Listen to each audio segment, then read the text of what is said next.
네, 여러분 직장에서 좋아하는 일로 1인 기업을 준비하고 있지는 않습니까? 저는 그런 분들을 도와서 실질적인 수익을 얻을 수 있도록 도와드리는 1인 기업 아카데미의 장영광입니다. 오늘은 강의를 들어야 할 때, 그리고 강의를 진행해야 될 때, 그리고 강의를 그만둬야 될 때라는 어떤 주제로 이야기를 해보도록 하겠습니다.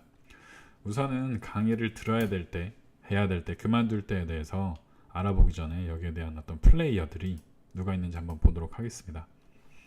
우선은 강의를 하는 주체가 강사가 있고요. 그 다음에 강의를 듣는 고객들이 있고, 이 강의를 듣기 전 모객을 하는 단계인 예비 고객들이 있습니다. 그래서 이 세 가지 단계에 아마 모든 사람들이 다 속해 있다고 생각합니다. 지금 저는 여기서 유튜브로 강사를 하고 있지만 다른 곳에서는 고객으로 있고요. 그 다음에 또 어떤 제가 모르는 강의에 대해서는 잠재 고객으로 있는 경우가 있습니다. 그래서 제가 곰곰이 생각해 봤을 때 강의를 왜 해야 되고 왜 들어야 되고 그리고 언제 들어야 되고 언제 말해야 되는지 이야기를 좀 해보도록 하겠습니다.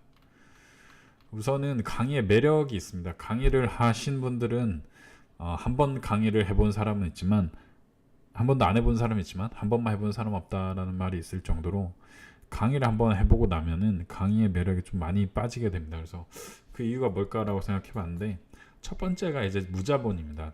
그래서 비용이 우선은 들지 않고요. 그러다 보니까는 어떤 시작하기도 편하고 그만두기도 편하고 그리고 어떤 내가 이 강의를 하지 못했을 때 리스크가 어떤 비용적인 리스크가 딱 눈에 보이진 않습니다. 뭐 시간적이거나 그 외적으로는 보이지만 그래서 재고가 없다는 게 사실은 강의의 가장 큰 매력이지 않을까 생각합니다. 그리고 강연가는 모든 어떤 사업가나 또 성공하고자 하는 분들 또 자기개발을 열심히 하는 분들이라면은 강연가가 대부분 꿈이에요. 예를 들면 나폴레옹 힐이나 또는 어떤 뭐 스티븐 잡스 유명한 어떤 사람들은 대부분 강의를 굉장히 잘합니다. 그래서 내가 성공했다는 거의 그 기준이 강의를 할 수 있냐 없냐 그리고 내가 강연을 다니느냐 안 다니냐로 많이 나뉩니다. 그래서 강의의 매력이 저는 이렇게 많지 않을까라고 생각을 합니다.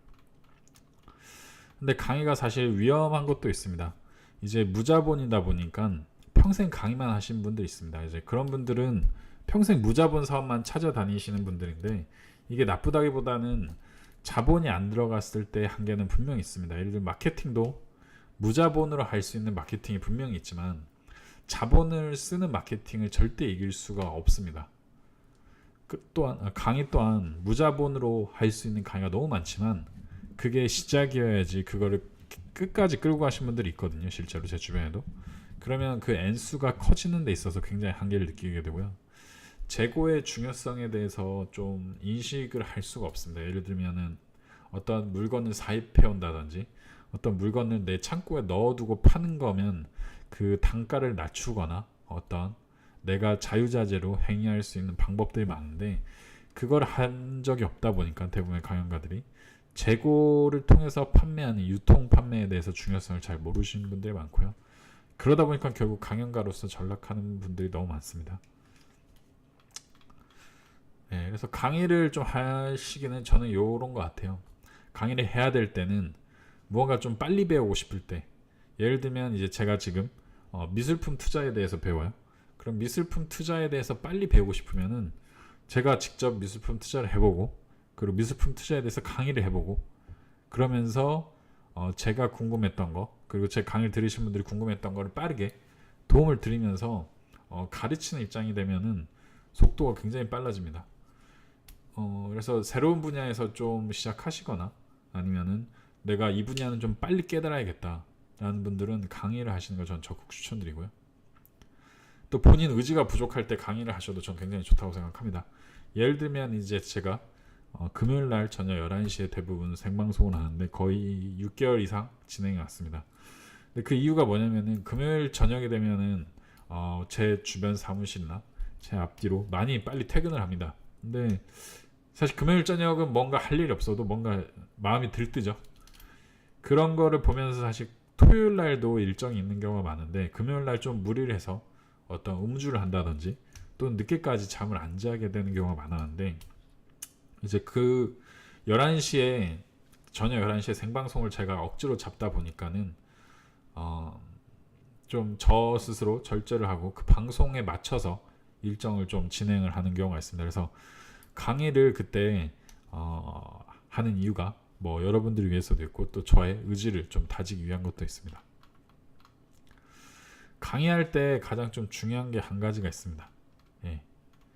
그건 뭐냐면은 이제 사실 강의를 잘하는 것보다는 고객을 모으는 능력이 더 중요합니다.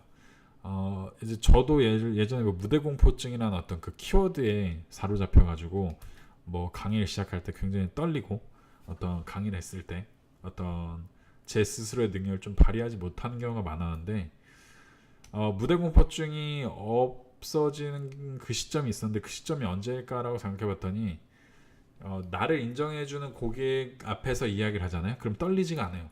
예를 들면 부모님 앞에서 이야기하는 게 떨리는 분이 거의 없을 거예요. 왜냐면은 부모님은 내가 어떤 이야기를 하든 들어주는 경우가 대부분이죠.